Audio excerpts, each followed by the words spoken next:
Johannes Hahn est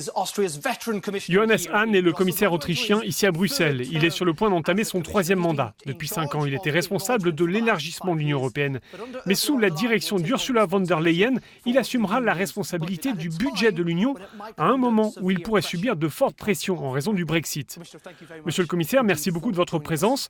Étant donné qu'il y aura peut-être un Brexit sans accord, êtes-vous inquiet sur l'impact potentiel que cela aurait sur les finances européennes au cours des prochaines années ?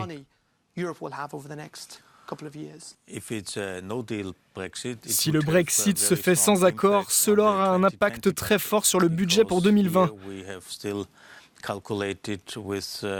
Pour l'instant, nous l'avons calculé comme si le Royaume-Uni était encore dans l'Union, ou du moins comme si la sortie se faisait dans de bonnes conditions. Donc, si cela ne se fait pas comme ça, nous devrons nous pencher sur la question et nous devrons nous adapter aux nouveaux défis. Mais je reste confiant, comme nous tous, que nous aurons enfin... Avez-vous regardé où les coupes de budget vont se faire ? Mon collègue et ami Günther Oettinger, toujours en activité, se penche actuellement sur cette question. Mais c'est trop prématuré et je pense que nous devrions d'abord faire tout ce que nous pouvons pour éviter un Brexit difficile, car ce n'est pas dans l'intérêt ni des Européens et encore moins dans celui des Britanniques. Mais envisagerons-nous, au cours des prochaines années, que l'Europe dépense moins d'argent ou que les pays plus riches contribuent davantage ? Cela dépend des négociations. C'est aux États membres et au Parlement de prendre les décisions. Mais je suis confiant et pense qu'à la fin, comme d'habitude, nous trouverons un bon compromis.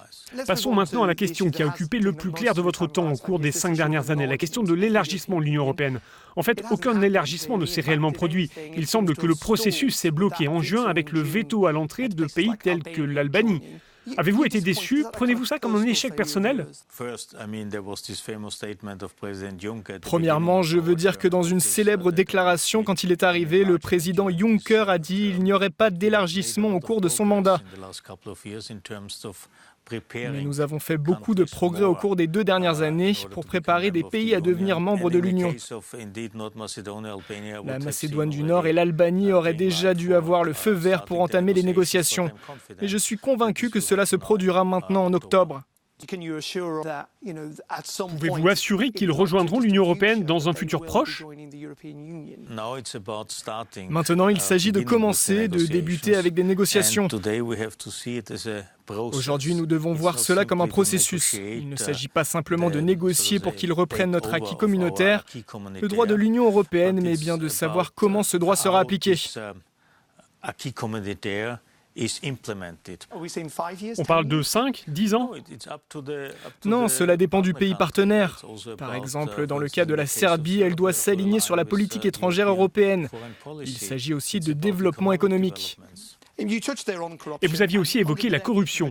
Selon la définition de ce poste, une partie des responsabilités du commissaire à l'élargissement de l'Union consiste à aider les pays en voie d'adhésion à mettre en œuvre des réformes démocratiques et économiques et à faire respecter l'ordre et la loi. Maintenant, le candidat qui va prendre en charge votre poste a été nommé par Viktor Orban et le gouvernement hongrois. Pensez-vous qu'ils sont bien placés pour faire respecter la loi ?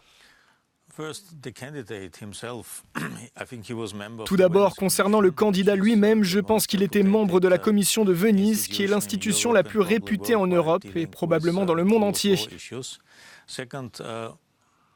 Cette commission procure des conseils juridiques. Deuxièmement, chacun de nous, je veux dire chaque commissaire, doit prêter serment à l'Union européenne, à ses valeurs, au traité, et doit être un fonctionnaire européen. Vous pouvez comprendre pourquoi beaucoup de députés européens et d'autres sont légèrement inquiets à ce sujet. Il s'agit d'un pays, la Hongrie, qui fait actuellement l'objet d'une enquête pour ses propres problèmes de respect des lois et qui devrait maintenant juger des pays en voie d'adhésion. Vous comprenez ces préoccupations ? Je comprends les inquiétudes qu'il peut y avoir, mais il s'agit d'un homme. Cet homme doit se présenter au Parlement européen. Il y aura certainement une audition difficile, et ensuite je pense que les députés devront se décider et prendre les décisions qui s'imposent. Mais je suis convaincu que mon collègue se présentera de manière très convaincante. Un des nouveaux postes créés est intitulé « Chargé de la protection du mode de vie européen ». Comprenez-vous ce que ça signifie ? En tant que commissaire européen, non seulement pour l'élargissement, mais aussi pour les relations avec les pays voisins, j'ai appris à quel point l'Europe et le mode de vie européen sont attrayants. Chacun peut défendre ses intérêts et sa liberté d'expression, sa liberté de réunion, etc. Mais le président Jean-Claude Juncker, votre président, a déclaré à Euronews qu'il pensait que c'était une mauvaise idée. Ne pensez-vous pas qu'Ursula von der Leyen doive changer d'avis à ce sujet ?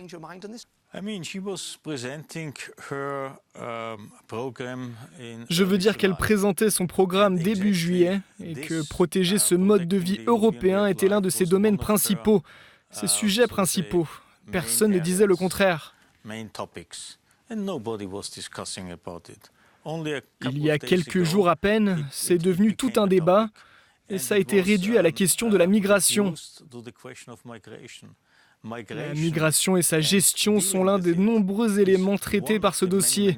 Et pour être honnête, offrir l'asile, disposer d'une procédure d'évaluation appropriée basée sur l'état de droit, cela fait également partie de notre mode de vie européen. Nous avons des états de droit. Nous avons des normes sur lesquelles les gens peuvent compter. On a donc l'impression que vous voulez que ce poste garde cet intitulé. Bien sûr, et je pense que nous devons promouvoir le mode de vie européen. Hier, dans un débat avec nos nouveaux collègues, je racontais que je me souvenais de quand j'étais un enfant, un adolescent.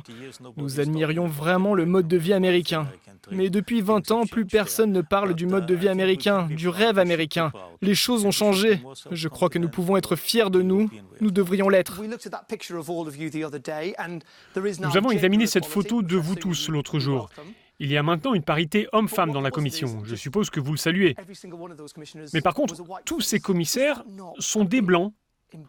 N'est-ce pas un peu gênant, presque honteux pour l'Union européenne qu'il n'y ait jamais eu de commissaire qui ne soit pas blanc ?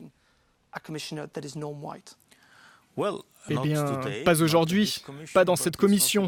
Mais ce n'est pas exclu que ça se produise à l'avenir, ça dépendra. Mais on est en 2019. Cela dépend de la structure politique et pas seulement des États membres. La chose la plus importante est que les candidats soient des experts et nous ne devrions pas faire de différence. Est-ce que cette personne fait partie de tel ou tel groupe ethnique ? Je pense en effet que l'Europe est de toutes les couleurs, c'est comme ça. Cela fait partie de notre mode de vie européen.